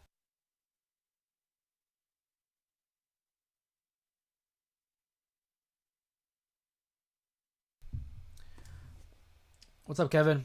Think about this. Cena and The Rock add another member to their lineup. I'm listening. As a result, Roman and Cody have to put their differences aside and team up. Avengers Hollywood writing. Honestly, I think that might be the call. But who would be the third? I think there's going to be another guy, though. I think so. But I think it is written in the stars that Cody and Roman are going to have to team up. And this will probably lead to Roman versus Rock. Maybe at WrestleMania 42. But I agree. Miz was a main event for what title? Yeah, The Miz fought John Cena at WrestleMania 27 for the WWE title. The Miz was the champion, defending against John Cena, and he actually beat John. So, WrestleMania 27 in 2011. That 11 to 14 Punk was the one. Oh, I loved it. He's the one that kept me in, because that was a time in wrestling when it wasn't as, wasn't as great as it is today. But Punk kept me in. Him and Bryan were real big reasons as to why I still watched. It just says just no title. Miz main event over WWE title match Punk. No, but Miz had the title. Miz was the champion and he faced off against Cena in 2011. I think it should have been Punk versus Cena for the WWE title. They didn't agree. They went a different direction. But it's definitely a missed opportunity there. Because that 2011 Punk, this is before the pipe bomb. He was the leader of the New Nexus. That had potential, I thought. But they didn't believe in it. It was a shame. Because I think it would have worked.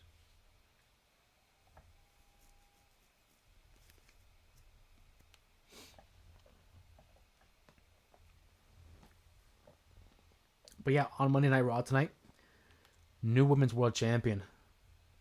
We got some new names in the chat here who weren't around for that original conversation. So I'm curious to see what you guys are thinking. We know that Io Sky, as of right now, will be defending the championship against Bianca Belair in what should be a great matchup. I don't think it's going to end there. I think it's going to be Rhea implemented into that matchup as well, making it a triple threat. But Io and Rhea had a great match. What more would you expect from two of the class acts in the women's division, which is on fire, by the way. Putting on great matches. Love it. Bianca and Io should be phenomenal. You throw in Rhea. Whoa. Dude. As we talked about earlier in the stream, I think it has an opportunity to main event night 1. Because we know night 2 is going to be Cody versus Cena. But the main event in night 1, I think, is still very much open in the air.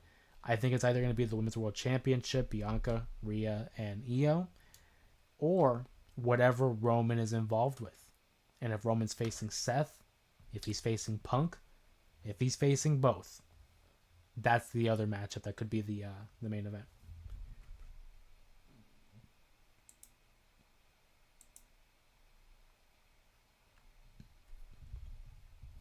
But it's shaping up to be a good card. Had us in the first half. But with a little bit of patience, a little bit of understanding, we'll get it going. We'll get it going. Like I said, later this week, we're going to have our AEW prediction video uploaded for Revolution. Thursday's live stream. And I'm going to start a new series pretty soon as well, leading up to WrestleMania. So hopefully you guys will enjoy that. We're still working, AJ, on the no skips bingo card, the WWE filter. I know you saw that last one. We're going to have another one come up tomorrow morning like tomorrow afternoon, really. I'm making it a daily thing, but it's, if anything, I upload it the day after. So I recorded it before going live today. So we'll see that tomorrow. Let's see if I was able to do it. What's up, Mohammed? Go for it.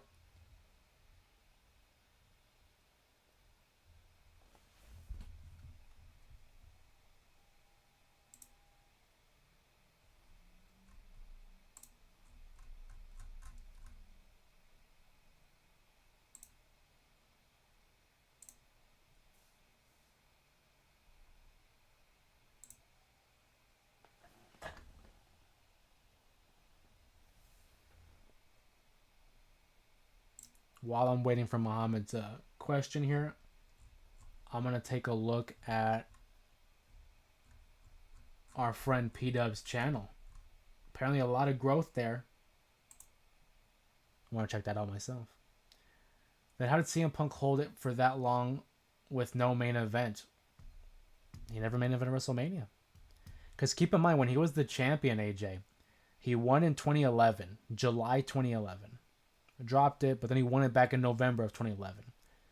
When he got to 2012 in WrestleMania 28, the main event was Rock and Cena.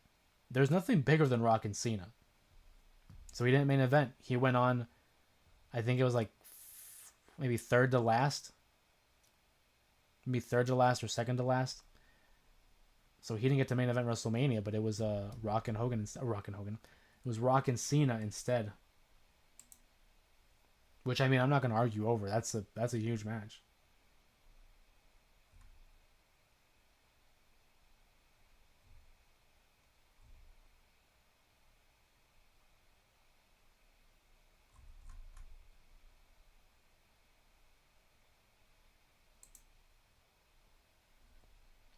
Was it the right call?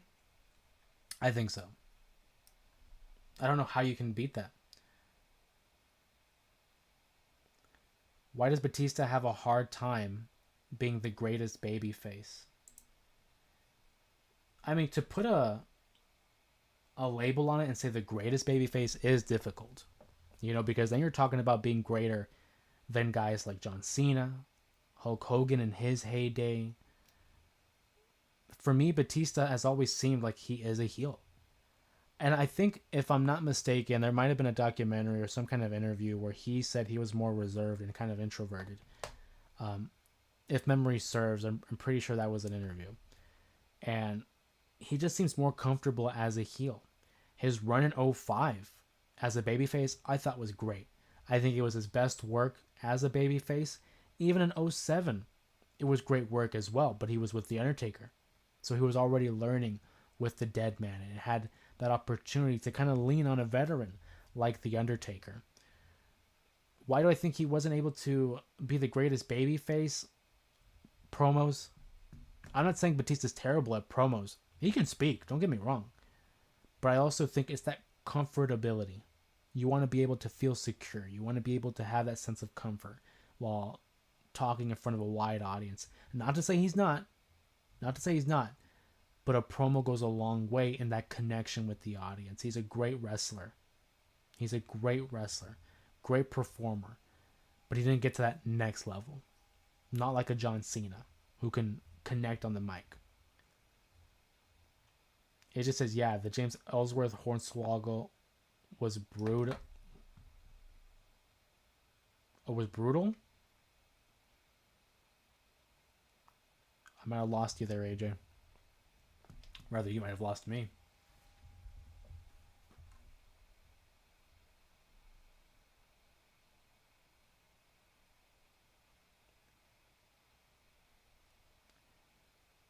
Because Batista's a good heel. He is a great heel. I think he's way suited as a heel. Way better suited.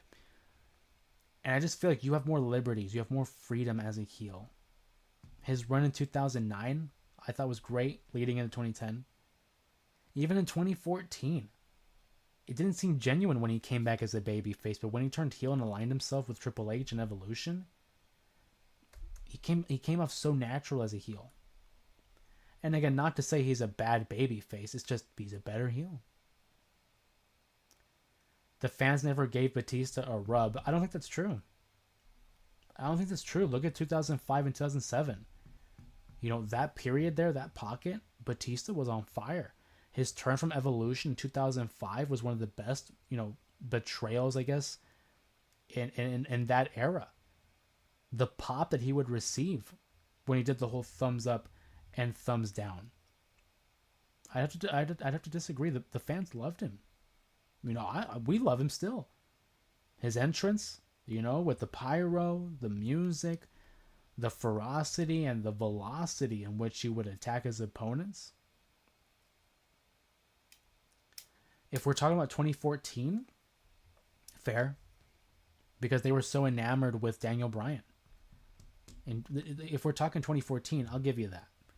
Maybe they didn't give him too much of a chance in 2014, but because people wanted Daniel Bryan, that was the guy. That was the guy everyone was connecting with. The guy the guy that people thought that should have been pushed. And so they were at their wits' end, and we wanted change. We wanted Bryan to be on top. We didn't want to see Batista, who was gone for 4 years and was suddenly thrusted back into the main event scene. It's like, yeah, but this guy over here has been, you know, pardon my French, but busting his ass. And we're going to push him to the side for someone who hasn't been here for 4 years? I don't blame the fans in that regard. Is it fair to Batista? No, that's not what he signed up for, but it's just the nature of the business and what had happened. Dion says his promo game wasn't the best. It wasn't. His best work was as a heel. But I tell you what, he's a great actor. I enjoy his work as an actor. Knock at the Cabin, I should say. His comedic chops with the Guardians of the Galaxy series. Dune, he's a good actor. I think out of him, Batista, and John Cena, I think he's the better actor of the three. So his promo game has improved. Fans treat like him a heel. Well, in 2014, like I said, they didn't want him. They wanted Bryan.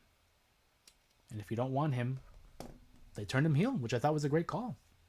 You know, something's got to improv and work with what you're given. You know, you got to roll with the punches. I think it was a great call. And shout out to Batista as well for being a professional and for accepting that role as the heel and putting over Bryan at WrestleMania 30. I thought it was a great showing with Evolution against the Shield. I love those matches at Payback and Extreme Rules. Even in 2015 against Triple H, love the story. The match, the match was okay, but the story was there. Definitely a Hall of Famer. Should be in the Hall of Fame now, but for whatever reason, he rescinded his invitation, I guess. But whenever the time comes, his Hall of Fame speech is going to be great. We're fans of Batista.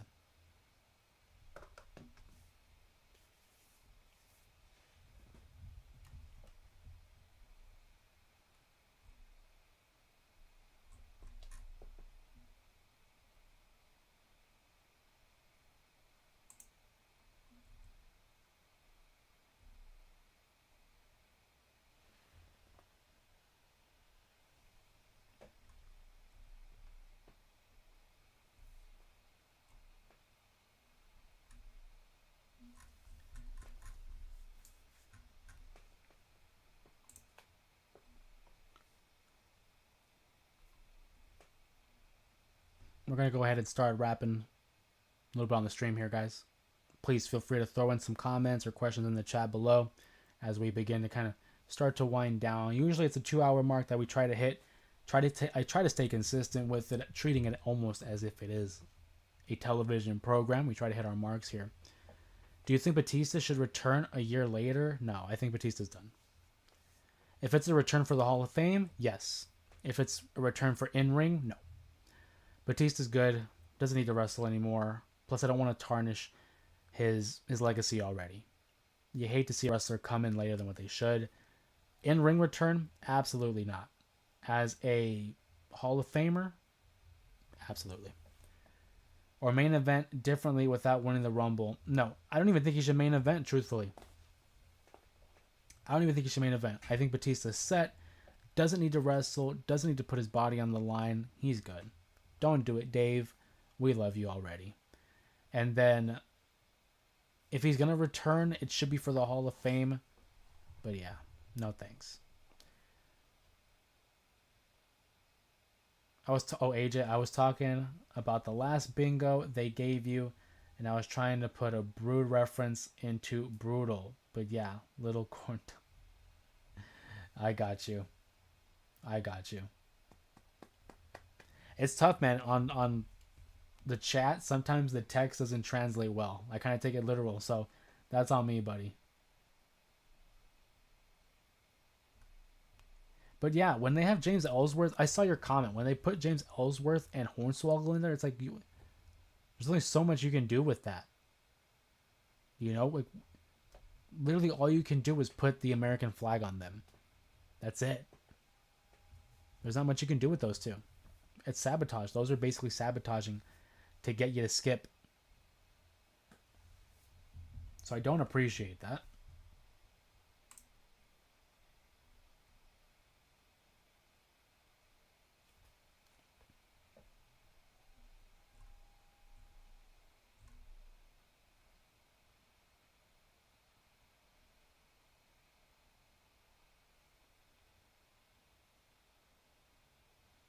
Muhammad says I'm talking about 2014. Oh, so if he would have returned in 2015. No, I still think it would have been the same. Because keep in mind, Batista in 2014 was during the Daniel Bryan era. If he returns at 2015, look at how they treated Roman. It would have been the same thing. It would have been the same thing.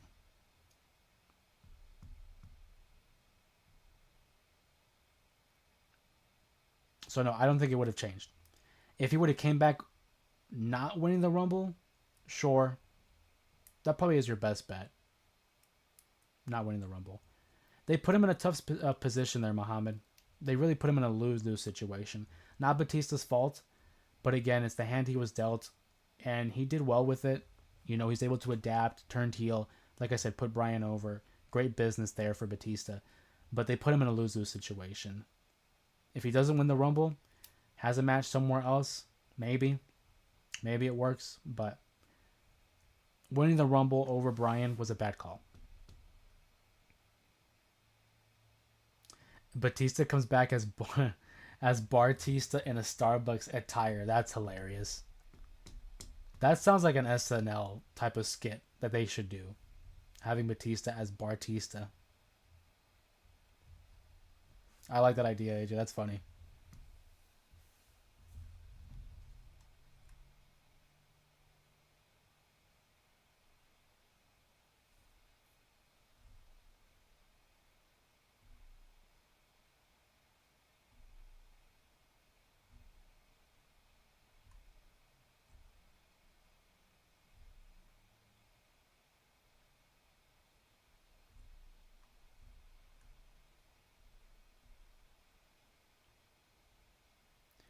He did a retirement match against Triple H and lost. Yeah. WrestleMania 35. And it wasn't the best. Love Batista, love Hunter, but it wasn't the best. But then that's why I corrected myself. Muhammad was in reference to 2015. If he would have returned in 2015, but I still think it would have been the same outcome. So long as he doesn't win the Rumble, maybe it helps his case, but I don't know. WWE at that point was in an interesting spot where they were like openly going against what the WWE wanted them to do.